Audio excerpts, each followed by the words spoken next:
live in a generation that invented the word selfie, a world where the camera has replaced the mirror, and validation has replaced identity. We call it self-love, but deep down, most of it is self-obsession wearing a perfume of positivity. What self-love was meant to be. True self-love was never about filters, followers, or flexing your lifestyle. It was about acceptance, about understanding who you are even when the world doesn't clap for you. But this generation, our generation, rewired that meaning. We've turned self-love into a performance, a never-ending audition for approval.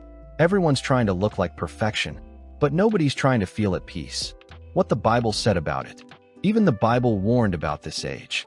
When men shall be lovers of themselves, proud, boastful, ungrateful, not because love is evil, but because when love turns inward, it becomes worship of the self. And that's the real danger. When we start seeing ourselves as our own gods, we forget humility, compassion, and the reason we were made in the first place. The modern struggle. But let's be honest, we can't entirely blame this generation. We're living in an age where everyone's fighting invisible battles. Depression, anxiety, comparison.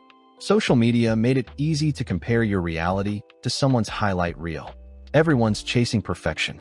A perfect face, a perfect body, a perfect life. While inside, they're drowning in quiet emptiness. So, self-love became the armor people wear against a world that never feels enough. But the problem is, they built their armor out of ego. And ego never heals pain, it only hides it. The age of overreaction. We've become overconscious, oversensitive, and overreactive. One comment can ruin a whole day. One unfollow feels like rejection. We've built fragile identities that shatter with the smallest touch. And instead of growing thicker skin, we demand a softer world. But the truth is, strength isn't born from being worshipped. It's born from being wounded and still choosing to love yourself the right way. End-time self-love isn't really love. It's fear disguised as confidence. It's the fear of not being seen, the fear of not being perfect, the fear of not being loved. Real self-love is quiet. It's in forgiveness, not filters. In patience, not popularity. In peace, not performance. The end-time world tells you, show them your best. But the soul whispers, just be your best. I'll best put it this way. So love yourself, but not like the world taught you. Love yourself like the one who made you.